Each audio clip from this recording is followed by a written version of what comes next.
So, hello and welcome back to my podcast, Friends in 3D. My name is Katya, and today I am very happy to welcome my friend from our Instagram and stereo community. Her name is Mary, and she is a photographer and a stereo photographer and a person who experiments with the stereo format a lot. And I hope that we can talk about it today, and she will tell us more about her experiments.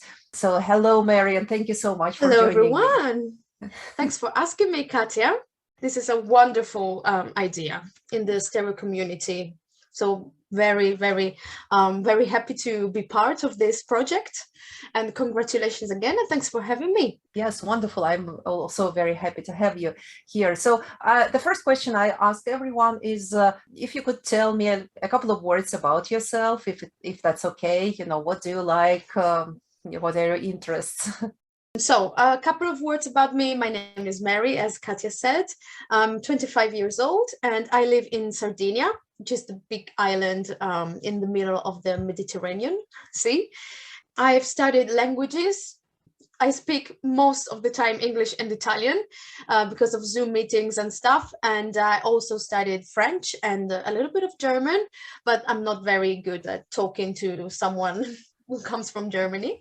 And my main occupation right now is taking stereo photographs and especially now making stereo cards. Actual stereo cards with cardboards, glue, scissors, and everything. What else? I love music. Music is a big part of my life, and yeah, photography and music are the biggest loves of my life.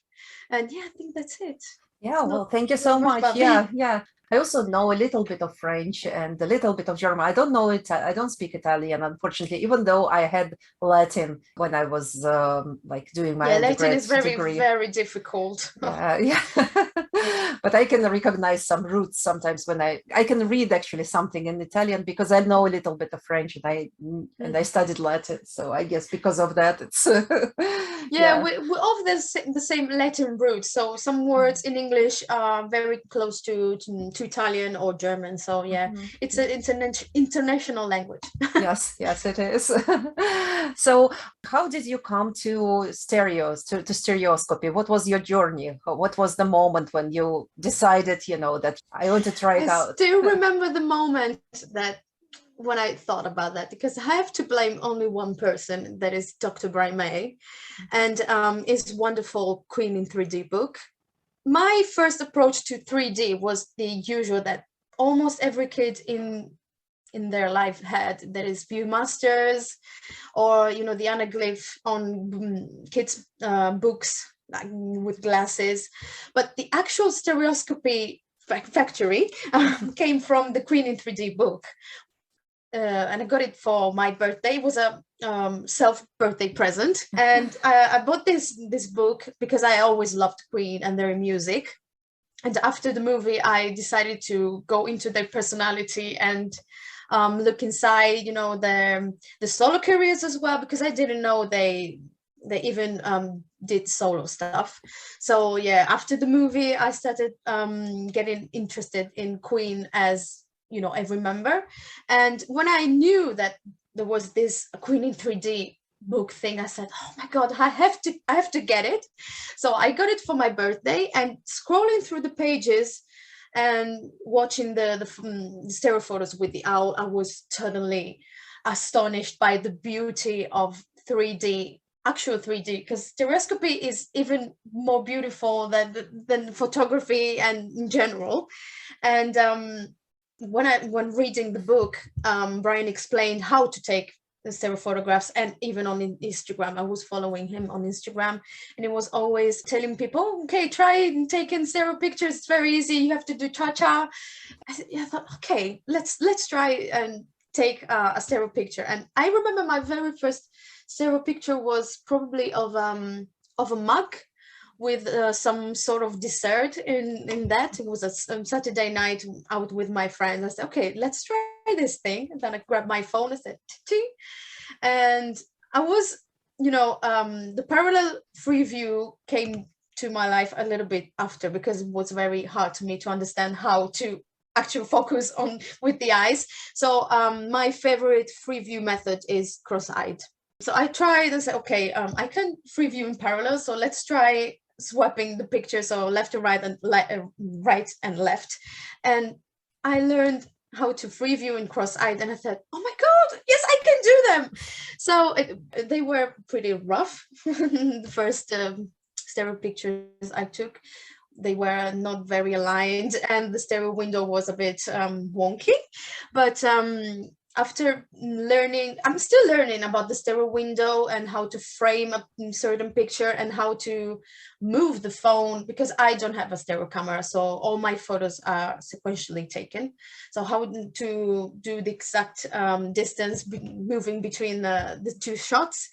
But yeah, the first encounter with stereoscopy was inspired by Dr. Brian May and his wonderful 3D pictures on the book, and even the other books, you know, Diableries, but that's another story.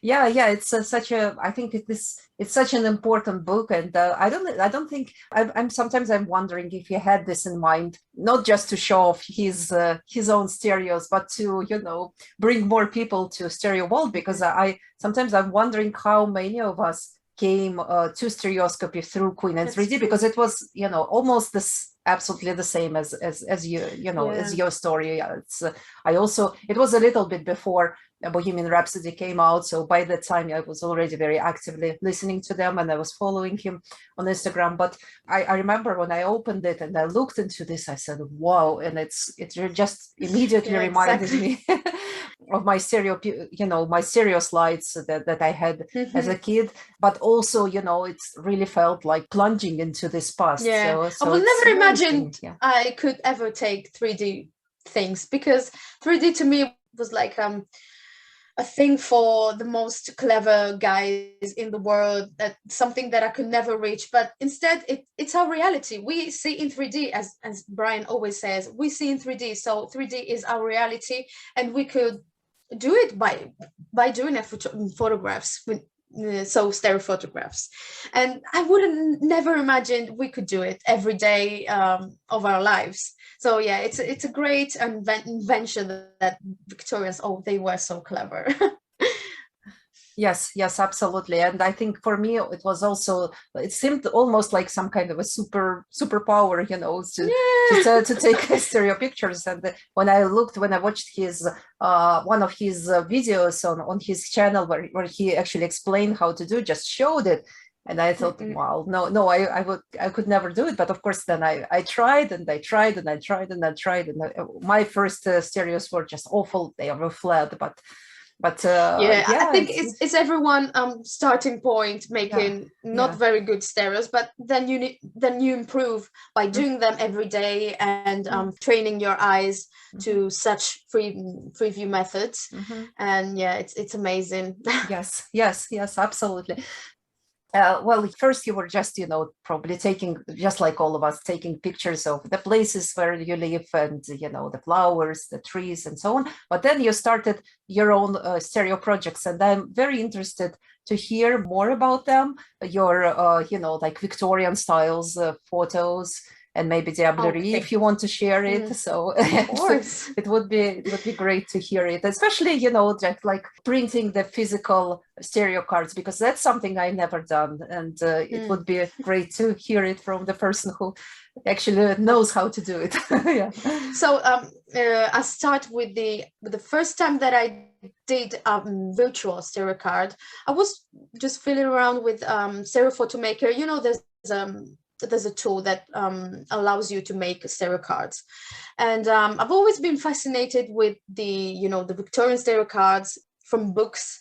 And after visiting the Diableries exhibition, that were the real Diableries cards, so I was very interested, and I said, okay, because I was very bored of doing the classic template side by side with, you know, different colors and maybe adding a little bit of circle borders, but I wanted something different that, of course, was a classic feature to the stereo photographs. So, okay, I said, okay, let's try and do some stereo cards. The very first one I did were so bad because I didn't know how to frame the picture inside the stereo window. For example, there's one of a flower, and this flower is coming right out of the window, and it's what the heck? No, it doesn't work like this. And then after doing them like once in a week, and I started seeing all the tools and how they work, and so I started like taking the landscape photos, stereo photos, and it led me to Pascal from the stereosite.com, asking me if I could do a gallery of stereo cards, just like the old travel cards of my town, which is called Iglesias, and it's South Sardinia. So very close to beaches and sea and very cool places. So yeah, I took, there were about 8 scenes, all shoot basically in the old town of Iglesias. And they did this gallery on the stereo site. And at the beginning of this year, I had an idea. Well, it wasn't an idea. It was more like Brian always would tell me, oh, come on, you should print them, start printing them. And, you know, you have to develop this skill because you're very good. I said, okay, let's do it. I was very hesitant at first because, you know, I think that my photos are not that good, but I think everyone thinks that. So I said, okay, let's try. So I printed the photos. I remember the first time that I printed them, I went to the local photo shop and I said, okay, I need these photos to be printed 7 inches per 7 inches. And I remember I left my USB stick to the photographer, and he printed all the photos. Like they were not stereos, they were like a left image from a stereo and a right image from another stereo, or left Okay. image. So I had to cut them separately and cropping them and align them into this squared sheet. So my basic sizes for a stereo card is 15.5 centimeters wide, yes, and 8 plus 5 centimeters height. And 2 photos now are 6.5 centimeters each. And the distance between the left and the right is just a half centimeter. So it's very good for the eyes. Otherwise, if it's they're too much distance, the eyes will converge too much, or converge too much. So yeah, this stereo card thing took a while to practice and to understand how to view them properly without hurting your eyes with the owl. So I guess I found my way now for the stereo cards, and I printed the Iglesias ones and my modern Diableries, which I'm very proud of, and which, as the name says, they're the modern Diableries of the 1860s. They're not made of clay, they're made of plastic, but they are very cute accessories that I'm getting from a dollhouse shop. So yeah, they're the perfect size for my Diableries.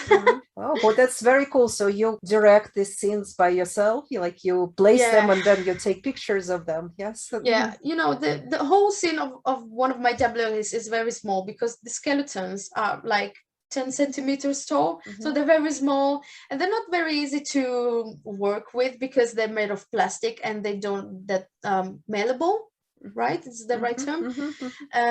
So I can only make them stand or sit down. I've tried to make them dance. It was very tricky, but I managed to make them dance in a makeshift dance floor with a Christmas bubble as a disco ball. That was very nice. It's one of my favorites. Maybe I'll show you in the video. Okay, wonderful. For Instagram. Wonderful. Yes. So I just wanted to explain to our listeners that Diablerie is a type of stereos that is very popular again among people in our community, because Dr. Brian May and Denis Pellerin, they published a book on this type of cards, and these cards, they were produced in France in the 19th century by a group of artists where they would use the figures of clay depicting the scenes in hell. Yeah, it was mostly satirical, mocking the French society at the time, or you know the politicians, but the important names of the period. Yes, but if you look at these cards or at the modern recreations that we have today, like what you do, they will feature lots of skeletons. Yeah, so that's why it's so popular, among our community to make the scenes for the Halloween for October. Yeah. Yeah. Yeah, not everyone likes Diableries because some people are scared of skeletons. I was too, but now I'm not afraid anymore, just because of the way that Diableries are presented. They're very satirical, they're very funny, so they don't make you afraid of skeletons anymore. So this is one of my fears that I said goodbye to, and I'm very happy. I've always tried to make my Diableries not that funny, but always nice and not touching sad arguments or criticism. No, speaking about that, I'm not following the styles of the 1860s original Diableries, but I'm giving my own take of the Diableries. Yes, so it's your own interpretation of this genre, I would say. Yes, yeah. We probably can call it like a genre in stereoscopy. Yeah, just like music. Yes, absolutely. Like Gothic music. Yes, a little bit like it. Yeah, absolutely. So, speaking of music, as I can hear from your story that you came to stereoscopy through Queen, through Dr. Bryman. But how did you come to Queen music? So, was it something that you were fond of since you were a kid, or was it a little bit later? Yeah. Basically, Queen always been part of my life, because my dad used to have the greatest hits, the platinum collection that had all the greatest hits, and then most importantly, Italian ads in television always had Queen music. Cool. I remember a milk ad that had The Miracle, some biscuits ads that had Crazy Little Thing Called Love and Let Me Live, two biscuit ads. Then we had the petrol stations ad that had I Want It All. And then we had, it's a meat company, but they had, I think it was another version of Crazy Little Thing Called Love, but Michael Bublé. So it wasn't that, Queen, proper Queen, but still it was a Queen song. And yeah, Queen is very, very popular here in Italy. So you could hear them in the on the radio every day, even when I was like 5 or 6. So it was the early noughties, as they say. So yeah, Queen have always been part of my life. After the movie, that of course I had to watch the movie, I became interested, as I said earlier, in their personalities, because the movie was basically about their feelings and their emotions, not about the music, but their personal aspects, and that really touched me. So I wanted to know more about them, and especially Brian, that I've always loved, together with Friday. I love Friday, and I've always loved Brian. I remember watching when he went to Sanremo in 2012, sorry. He went to Sanremo, and I remember watching that with my nan, and she used to say, "Oh, that guy is so great with big hair." So yeah, it's always been part of our history, even in the family. Oh, that's so nice. It's so great. Oh, was it the show where he sang with Carrie Ellis, or was it a different one? No, that was a few years later. There was Verona, Arena di Verona. And yeah, I watched that. It was the year that I did my, I don't know how to call it, because it's an Italian thing. It's the exam that you do at the end of high school. It's called the maturity exam. Because when you finish that school, that means you're mature enough. But I don't agree with that. But yeah, I remember that because of the year. So yeah, there was another great performance with Carrie at the Arena di Verona. Yeah, I've always loved it, because I thought it's so amazing how the two of them, they can both perform in front of the very small audience and this huge audience, and they would reach out to all these people. Anyways, it's amazing. So when you started listening to Queen more actively, did you have any discoveries? Did you get deeper into their catalog, into their probably non-hit songs? Yeah, I've always knew the very big top hits, greatest hits. But yeah, when I started to dig into the catalog, I fell in love with the with the latest albums by the band. I really love the Miracle, Innuendo, and Made in Heaven are like my top ever albums of Queen, because I really love it's not that I'm not very a rock and roll girl. I've always been a pop and dance girl, but you know, with Queen they did thousands and thousands of different songs with different genres, and especially the latest three albums are very close to my heart.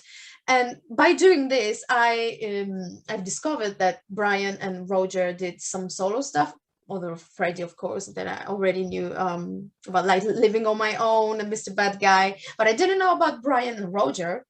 And of course, speaking of Brian, because he's my favorite, I discovered about Back to the Light and Another Word is my real word, because it's so close to my heart, and I have like a spiritual connection to that album. So many great things have happened in my life that are connected to that album. Even some of them are not explainable, because they're like, if I told you, you said, really?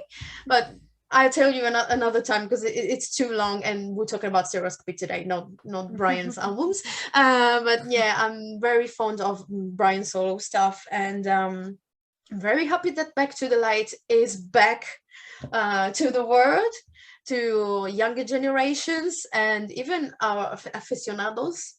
And some, you know, of the Out of the Light, the deluxe CD tracks I've never heard of. Just One Life in acoustic, just a guitar version. Never heard that version, so I was very surprised to hear that.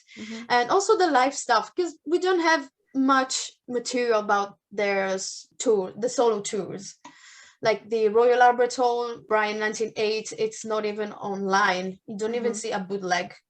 So yeah, it would be very nice to maybe to have a snippet of that next time, but who knows. Yeah, I'd love to see some live performances of Another World, because there are some bits on YouTube, but mostly they're very. He went to Russia in '98. Yeah, There's I know. I know. Yeah, big TV report like on YouTube. It's like 3 hours, and I love watching that.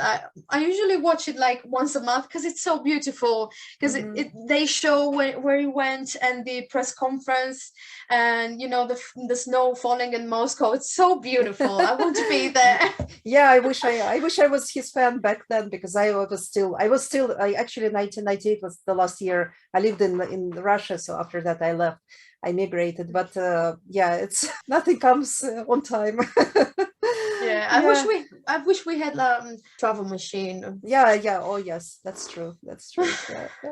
So do you think that your creativity somehow conveyed your perception of music? Yeah, so are the stereos and the music connected for you, or are they two different things? Yes, if you know what I mean. Yeah. No, I don't see a connection between stereos and music.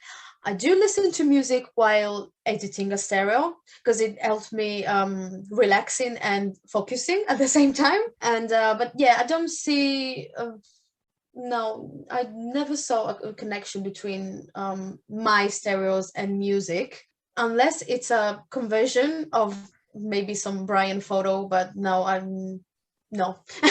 It's a no for me now. Yes, no, absolutely. I was just curious, because for me it's so often like when I take the photo, sometimes I don't think of it, but when I start editing it, just some song, it could be Queen, could be Brian, or could be something else, it just starts playing in my head. So for me, the image I and the agree with music that. is very connected. Yeah, so sometimes it happens, but not all times. When I hear a song, I don't think of like one of my stereos, unless as I said, maybe like the Diableries in the disco dance floor, maybe that could be inspired by some song. But yeah, doesn't happen to me frequently. Yeah, absolutely.